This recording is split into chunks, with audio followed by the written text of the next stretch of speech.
On today's show, you should take the over on 44.5 wins for the Dallas Mavericks. We'll tell you why and which other teams in the West we're high on and low on today's Locked On Mavs. I'm Luka Doncic, and this is Locked On Mavericks podcast. Mavericks, NBA champions. Bang! It's good, and the Mavericks have won the game. If you don't believe, you shouldn't be here. Loyalty never fades away. And welcome. You are locked on to the Dallas Mavericks. My name is Nick Angstadt, media member and NBA channel manager for the Locked On Podcast Network, your team every day. Thanks for being part of the show and making Locked On Mavs your first listen every day. Join the Raccoon Squad, be an everydayer, subscribe, follow for free. Just search Locked On Mavericks wherever you get your podcast or on YouTube. The best way you can help us grow the show is to listen every day and to comment anything below. Let us know in the comment section. Will the Mavericks go over or under FanDuel's 44.5 win total mark? So if you think they're going to get 45 wins or more, go over. Think 44 or under, go under. If you want to support the show, text us. Get text alerts from us on Mavs rumors and more. Subscribe to our subtext. Jared Dudley was on Mark Stein's show this weekend. I sent some of my thoughts and what you should listen to and what Jared Dudley said in text form, things like that. If you want to get that, subscribe to our subtext, get them straight to your phone. And joining me, as always, co-host, writer, contributor at Mavs.com, Studio 41, the Tuesday Titan, the One More Thinking. What you got for me, Isaac Harris? Did you do anything fun on Labor Day? My wife made brownies. They were great. Oh, was anything I know. I in did. the I had a very normal day today. So Labor Day, off work, and my Labor Day started off with my daughter walking in our bedroom saying, "Hey, I peed my bed." It's like, cool. No joke. 6 a.m. My son walks in the room. "Hey, I peed in the bed." Like, you've got to be freaking. Did you leave the kidding me. humidifier on? Like, what are you guys No, doing? it's over like there? it never fails. The days that you can't possibly sleep in a little bit or have like kind of a slow morning, it's stuff like that. And it's like, you got to be kidding me. And Anyway. I won't tell you what I did today. You slept. I've been taking my dog on walks at 8 a.m. because it's the coolest part of the day, which is strange. You're always taught that like nighttime is the coolest, but no, it's 8 because It's in the morning. our ecosystem here in Dallas has finally cooled off after like hours and hours of 100-degree Hours and hours, like weeks. Well, in the day cycle of The sun is just beating on. Anyway, today we're going to get into FanDuel's. Speaking of Suns, Speaking of the Suns, the FanDuel thinks they're going to be a lot better. And we have their win totals from every single team. We're going to go through the West and talk about which teams we're really high on, that we think they're going to hit their over, which teams we think are going to hit their under, that are going to be worse than what FanDuel kind of projects. And let's start here. The Mavericks, win total over under 44.5, meaning they think that they're right there. They'll be either 45, 44, 43. They'll be right in that range, which is good. I think they think that they'll be at least about 7 wins better than they were last year, which I can kind of, or at least six wins better if that's where their over under is. It's like right in that area. And so I think this is a fine number. It is a hard one to hit, and that's the whole point of this, is to try and, FanDuel's whole purpose in all these win totals is to put it right in the zone where it's hard to pick the over. It's also hard to pick the under. But to me, I don't think it's hard to pick the over. I picked the over. A 45-win team, a 46-win team, 47-win team, that's conceivable. I don't have to squint very hard to try and see this Mavericks team get 7 more wins than last season. yeah. So 44.5. Last year they had 38, 44 wins last year. The Warriors finished at 44. Got the Warriors the 6th seed. So we talk a lot about postseason basketball, and hey, you got to finish in the top 6 to kind of clear that play-in tournament and all of that. You also look at all the other teams projected or their win total on FanDuel is at 44.5. There's a good little group of teams there, like the Timberwolves, Pelicans, OKC, and Sacramento and Dallas, all at 44.5 number. So they're all kind of like FanDuel's kind of like pairing those, those groups, that group of teams together. And so it's more than just what's hard about some of these. Sometimes it's like, hey, you can't go through all of them and just put the over because they're going to play each other. Like not everybody can hit the over. Yeah. And this, someone's got to go under. And for Dallas, it's kind of more for me. I picked the over and I have it, but it's not like, I'm not saying it's like slamming the over. And just because I look at some of these other teams and also the current roster construction, like they still haven't made the trade yet. So for a big man, and I still think they do. And if they do tomorrow, then I think it changes everything.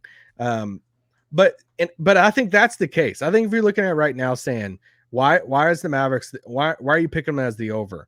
It's a couple things. It's a whole training camp off season for Kyrie Irving and Luka Doncic together. I just read the quotes from Mike Tobey a few days ago about how Luka is in much better shape and taking more care of his body. Now he can, he's noticed that and talked with him about it. There's also like I said, I still think they're going to make a trade for a big man. So I still think that they're going to improve the roster up front. So I think it's the over, but I'm not sitting there saying, dude, lock it in the bag, put money on it right now. I'll say that. I'll say lock it in. Put the money in the bag right now, because I think that I think it'd be pretty easy to find the Mavs 7 more wins from last season. Cleaning the Glass is a stat site that I subscribe to that have a number that's a win differential, meaning if you take their advanced analytics, offensive rating, defensive rating, effective field goal rate, turnover rate, offensive rebound percentage, all that stuff, you put it all together in a machine, you shake it up, and you spit out how many wins a team should have.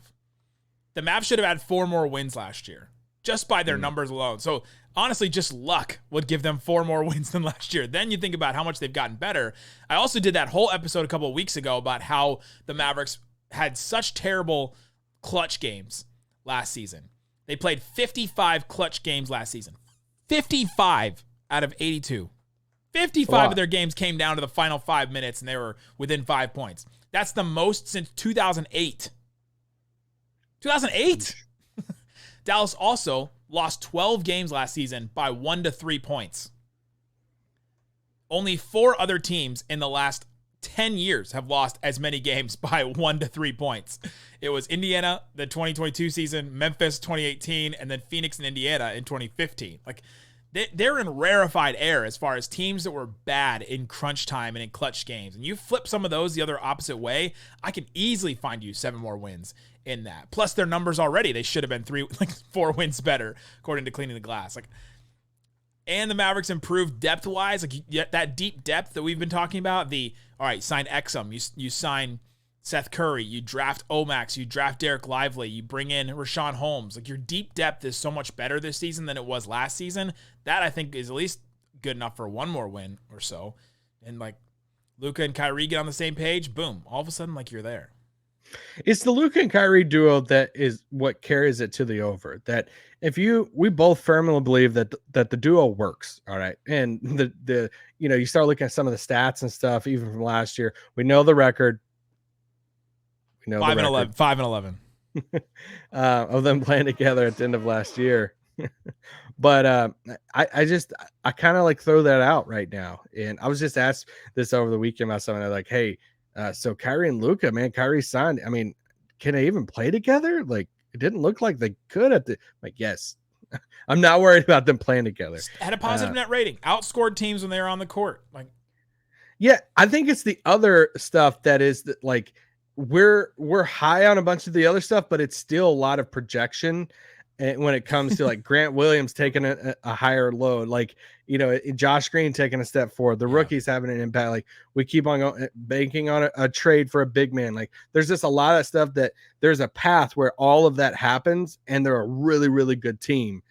But what's the likelihood that it all happens? So I still have the over. I also look at the other teams in that range of, okay, if I think the wins are going to be kind of spread out like last year of, hey, 44 wins, got the Warriors the 6th seed in the West. If I think it's similar to that, then you're projecting Dallas as a 5th or 6th seed in the West.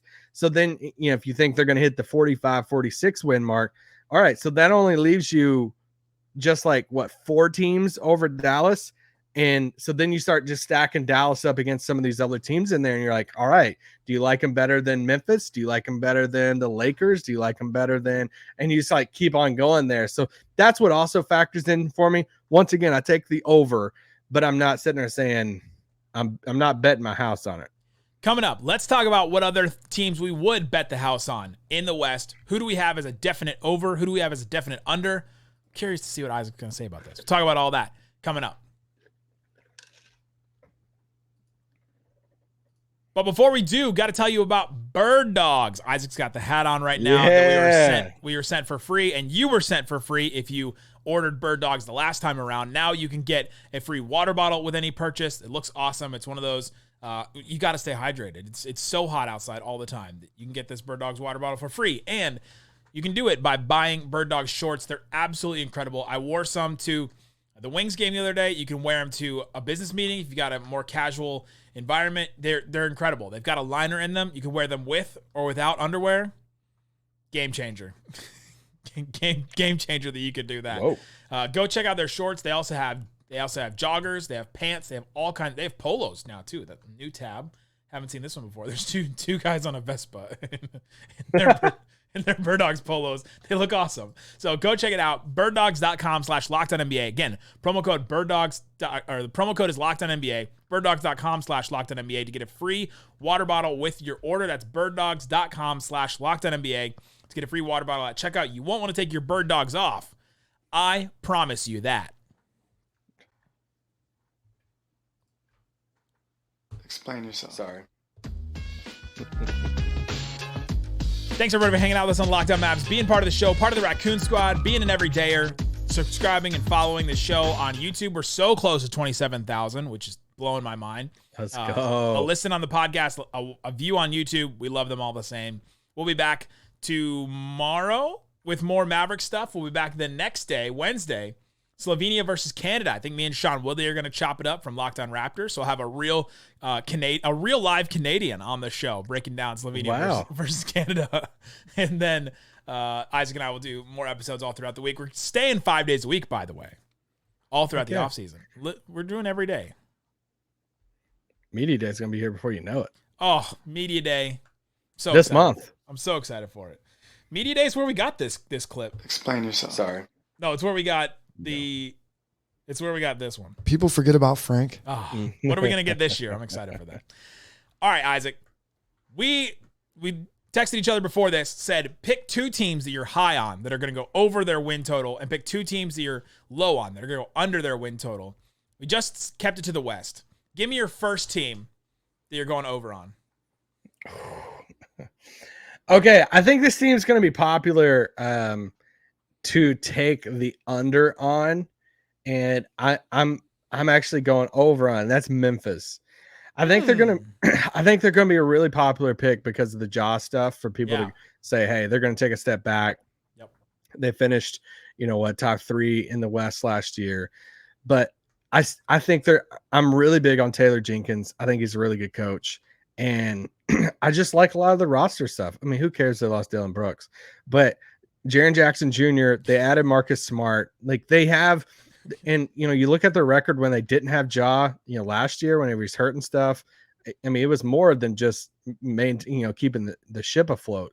I mean, they kept on winning games and all of that. So I actually think that I don't think they're gonna dig themselves a big hole. So while Ja misses those first 25 games, I think they're gonna be just fine. I take slide over on them. Memphis won 51 games last year. Their over-under is 46.5 this year. So that's way lower. That's basically four wins less on their over-under. They could win four less wins than last year and still hit the over on that, which is kind of wild. There's only 3 teams in the West that have a win total over-under that is less than their wins from last year. Memphis, 4 less. The Kings, 3 less. And the Jazz, 1 less. Their over-under is less than what their wins were last year. And so I'm with you on the Grizzlies, although I have a hard time because they lost both Ja and Tyus. Well, Ja's going to be gone for 25 games. So about a third of the season or so. Yeah. And then Tyus Jones is gone too. And so it's a lot on Marcus Smart, a lot on Desmond Bane. Can Jaren Jackson Jr. take another step forward? Can he stay out of foul trouble? Aldama. Aldama's been great for Spain. Maybe he takes a Larry Markkinen type, step forward where he plays really well in international ball, comes over to the NBA and carries that over. The thing is for them, they've got to have one of these guys, Roddy, LaRavia, maybe Luke Kenny Kennard. Lofton. They got Derrick Rose too. No, I'm just talking about one of their young guys. Like one of their young guys has to take a step. Zaire Williams. Zaire Williams. One of those guys has to take a step forward and be a real rotation player, and they haven't really had that yet, unless it's David Roddy playing the Mavericks. It's the only time that's happened. So I couldn't get myself to bet the over on the Grizzlies on that. Okay. For that reason. Give me one of yours. Another one, when you said it was going to be a popular team, I thought this was the team you were going with, the New Orleans Pelicans. Oh, 44 and a half is their over-under on FanDuel. And their win total last year was 42. So they think that they're going to be a little bit better than last year. They got 29 games from Zion Williamson. You're hoping for more on that. Seems like he's been in the gym. Seems like he's at least been getting busy. Then there's Brandon Ingram. He only played 45 games. So if you get a healthy Brandon Ingram season, he's at Team USA. He's not getting a ton of run right now. He's kind of been relegated to a role player. And so maybe he wants to prove himself next year. Even so, if they get 82 games of Brandon Ingram, even 70 games of Brandon Ingram, that's a big step forward. They also just have such a deep rotation to me. Here's their top rotation right now.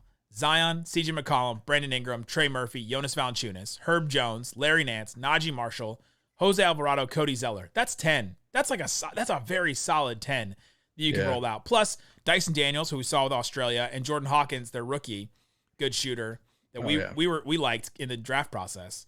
And so you've got some swing guys too. EJ Liddell is another guy too. I think that they're getting back.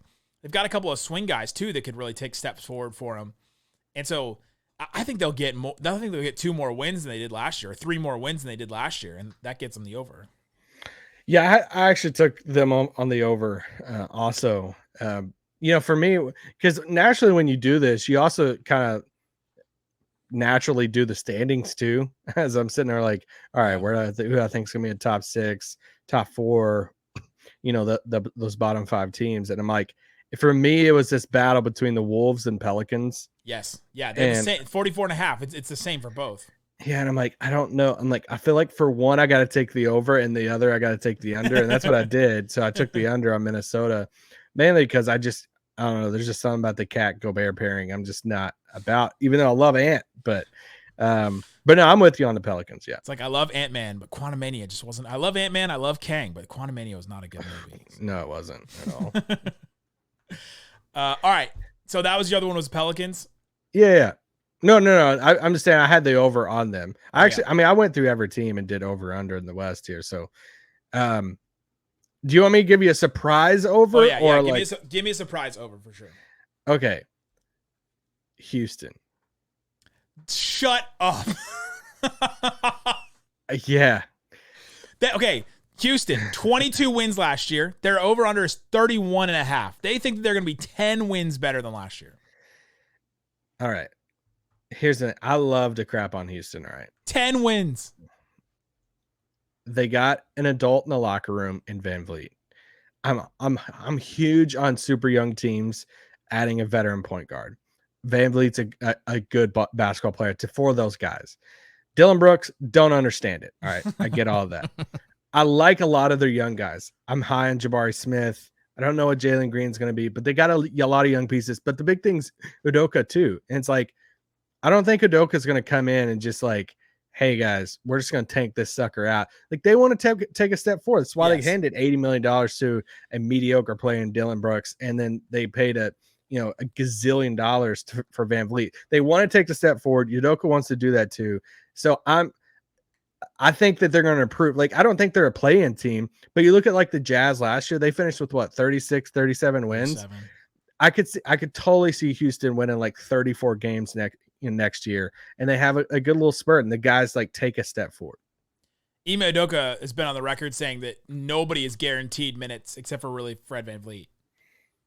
Good. He's just saying nobody. Talking about resetting your culture, this dude's going to come in there and it's a lot on Ime Udoka, but to get them 10 more wins than last year, that's going to be tough. I think that's a lot. It's going to be tough for them starting out. It's going to be a big culture shock for some of these guys. Because I think with the Houston team or with the Texas teams, I think it's going to be popular for the Spurs one to be an over. And for me, I took the under. Oh yeah. Because I still think they're going to suck a lot, but I think the Victor stuff is going to push people to be like, dude, could they be good? I mean, was it Bill Simmons like a month ago? I was like, could they go for it now? Like, could they win now and go get some guys? It's like, love you, Bill, but come on. So anyway, yeah, I just think Houston's going to be over. Good overs coming up. Let's talk about the unders. Who's definitely going under on their win total over unders? I've got two teams that were in the playoffs last year. We'll talk about both of them coming up. So I want to, be able to touch the car. All right, Isaac, let's get into our FanDuel win total over unders. We talked about teams that are definitely going over. We think the Mavericks are going over. Pelicans, Rockets. Let's talk about teams that are going under. I'm going to start with this one. The Warriors, to me. No! Is one that didn't really make a lot of sense. Warriors last year, 44. No, they're over this thing. 44 wins last year. 48.5. Actually, I put 48.4. It should be 0.5. 48.5 is there. So they think they're going to be 5 wins better than last year. Okay, here's the case that they'll be better. They only got 56 games of Steph Curry last year, only 37 of Andrew Wiggins.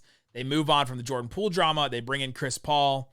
Maybe Moody and Kuminga take a step forward. Like, that's your case for the you just sold all of it right there. Well, listen, this is the game we play. We can sell both sides. I think they have a better record than the Suns next year.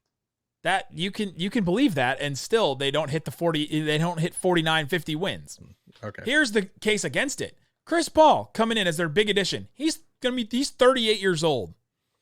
We already thought that he was on the decline, and it already seemed like he was on the decline. Also, I don't know how well he's going to fit. How good is a Chris Paul, Steph Curry, Klay Thompson defensive backcourt at this point in their career? Steph Curry is 35 years old, has a bunch of injuries, was injured last year, could be again. Klay Thompson, Draymond Green, 33 years old each. And Klay Thompson had a bunch of injuries. Draymond Green's going to be a player that can't live forever in the NBA because of his size. And as soon as he slows down, I think it's just going to go quickly for him. You get Andrew Wiggins, Kevon Looney. They're still in their primes. Gary Payton II, he's good role player, bringing whatever he brings. Dario Saric was another addition that they brought. I think that'll be solid for them. The Moody and Kuminga thing is what swings this for me. And I just don't know if Steve Kerr's ready for those guys to take a step forward, and I don't know if they're ready to take a step forward. So the injuries, the age, the question mark of the roster construction and all that, I don't know if I can get to 49, 50 wins for this team. That's what you have to do to get over. I could see them getting 46, 47, great, but I don't know about 50. Yeah, I think they hit 50 wins. I'm pretty high on them for next year. I think you get, for all the stuff you said at the beginning of that, I'm all in on. And I think when you get a lot of the... Listen, I'm going to take the over because of the case that you made. Exactly, for the case that you made on that. Let me go to another playoff team, and I'll do Phoenix. So Phoenix is over under set at 52.5. Last year, they had 45 wins. I get it. They got the best big four in the league with KD, Booker, Beal and Ayton. The one thing I think that hurts me more than anything is with me saying under is Frank Vogel, just because I think Vogel's a really good coach. Forward. And so I'm like, it makes me a little uneasy. I just think that the depth stuff is going to come back to him in the long run. If playoffs, I think that's a different story. But 53 wins, I think they're like 50 to 52. I think they're slide under. I think they're a top 3 team in the West and all that. I just don't think they're like, I have Denver over. I think Denver goes over 53.5. I think they're going to be an incredible regular season team. But Phoenix, I can't get there. Them being like a 60-win team and all that. I think they got a lot to figure out as far as roles and defense and ball handling and all that. And injury for them too. I mean, FanDuel thinks they're going to be 7 wins better with all their moves, and they lost a little depth, gained it back, but they're taking some risks on some like end of the bench guys to try to take a step up, right? They're not asking guaranteed rotation players to be rotation players for them. They're asking end of the bench guys to become rotation players for them. Yeah, I mean, I saw a Suns media person this weekend put 5 different lineups out there and say, which one of these is the best starting lineup for the Suns? And one of them had Bol in it. And I was like, what are we doing? I mean, they got Eric Gordon too. I mean, I get it. Like, that's why I'm saying, I think for them, it's all about just being healthy and having it figured out for the playoffs. Yeah. And because then your rotation shrinks and all that. I just think it's going to take a little bit of time at the beginning. And to where they don't hit that 54 number. Well, time to gel, but then also injuries for them too. Kevin Durant missed a bunch of games. Bradley Beal's missed games. You got to figure that out. Eric Gordon's older. You got Booker and Ayton, but also the Ayton thing is kind of a swing piece. They thought he was going to get traded. Yeah. Monty Williams isn't there anymore. Frank Vogel is. What if him and Frank Vogel don't get along and all of a sudden that becomes an issue again? Ayton thought he wasn't getting the ball before. Yeah, really. Yeah, he doesn't get it now. Then all of a sudden he's traded for Sean Holmes and Tim Hardaway Jr. And then, we have a completely different Suns team on our hands. All right, my other one that I think will go under. Pains me to say it. I'm sorry, Matt George. The Sacramento Kings. 48 wins last year. They're over under. Wait, did you write this before JaVale signed, or? I just want you to remember that. It was in the stars. I knew it before. Okay. I knew it before it was written. Sacramento Kings, 48 wins last year. Their over-under is 44.5. So they've got to drop 4 wins somewhere. They were really healthy last year. Their top 8, you go, Fox, Sabonis, all the way down to Davion Mitchell. Their top 8 all played 73 to 82 games. That's a lot of games. That's a lot of games for all those guys to play. And then they played into the playoffs. And I just think that just health-wise and just the odds of them doing that again are going to be hard. Also, they're going to be hunted this year. They're not going to be a surprise team that comes out of nowhere and say, oh my gosh, this offense is the best in the NBA, and we didn't expect this. We expected to play the Kings. The Kings. We're playing the Sacramento Kings. We're playing this good team all of a sudden, and they're not going to sneak up on anybody next year either. And so between those things, I think they drop 4 or 5 wins, and then all of a sudden you're at 44 wins and you're under this over-under. I'm tough. I have the slight over on them because they're kind of in the Grizzlies thing for me. I think they didn't make any big splashy thing this offseason. I think they're going to be popular to take a step back, but I kind of like this younger team who did well last year, betting on continuity and bringing some of the, they added some other pieces. I mean, JaVale is a massive addition for them. So still got it. Yeah, you haven't taken it out. Let's go. But no, I think Mike Brown's a really good coach too. I have two. I want to do one super quick, and then I want to focus on the Lakers last. So I'm gonna go with Luka Doncic. Okay, so the Jazz. I think the Jazz are under for me, and the biggest argument I have for it is who else is trying to tank right now? Who else is going to the season zag? Saying all right, who's going for the top picks next year? Because I don't think the Rockets are. I already made the Rockets thing. And then you just start going down the list from there. I don't think OKC's going to the bottom, at least starting off the year that way. Well, the one team that is not on here because FanDuel doesn't have their win totals was the Blazers. Yeah. So it's Portland and I think San Antonio too. Yeah. But I think the Jazz are going to be in that camp too. Markkanen's going to have I don't know. His shoe's going to come untied and he's going to be out for half the year. Something like that. So, but anyway, let me talk about the Lakers real quick. So the Jazz don't have any guards either. I mean, you got 2 guards. You have Colin Sexton and Jordan Clarkson. And after that, Keontae George. Keontae George. That you're trying to find a playmaker somewhere in there, and I just don't think you can. All right. So the Lakers, 47.5 is their number. Last year they won 43. They gave big contracts to Austin Reeves and all honestly, NBA, all pro. Wasn't even a big contract. It's a pretty good deal. Big contract for Rui. And I just wonder, yes, what factors into me taking a slight under on this? Anthony Davis injury history. Yep. LeBron James, at some point, will father time. He has been going backwards a little bit. He's still putting up big time numbers, but it's still another year older. But it's also some of the role pieces that I think just hit really well last year. That was it just a one-hit wonder? Did they overpay Rui or really continue growing? Austin Reeves, I like him. I think it's getting a little out of hand right now. It feels like every week there's some random podcast discussion that's getting thrown around on Twitter. That's who'd you rather have, Austin Reeves or Donovan Mitchell? It's I don't know. Let me make a case for Reeves. It's what are we doing right now? And so I don't know. I'm just I'm kind of in that camp of I'll take the slight under for him. The big case for the Lakers to go under is you get one Anthony Davis injury, all of a sudden it's Jackson Hayes and then that kid from Summer League, Colin Castleton, that that white guy that steps up. Maybe the Lakers hit it out of the park with another undrafted white guy. And he makes it work. He looks really good at Summer League, at least the games that I saw. But like all of a sudden you're doing Jackson Hayes at center, and that's it. Like that, those are the only until they sign Christian Wood. They have 0 players over 7 feet tall right now. That's pretty wild. I know. So yeah, the Anthony Davis injury thing is that's the big case for the Lakers to go under. Speaking of LA, also I put a slide under for the Clippers. I don't know what the Clippers are gonna do, man. Like, or what they're gonna be. It would not shock me if like Kawhi or Paul George is traded before Christmas, just because of some of their contract stuff and all of that, or they could like have a really good year and have a really good record. I don't know. I put the under because LA, shout out. It's just weird. Westbrook still with them, signed to that good deal. Like they could hit their over because all of a sudden Westbrook makes them better because he seemed to be what they needed. But then, do they get Harden? They also have like the new arena opening next season. If they get Harden, I would take their under. Harden, Westbrook, Kawhi, PG. That's just what are we doing? Put them on Hard Knocks. What are we doing? You know that Marcus Morris doesn't get his respect though.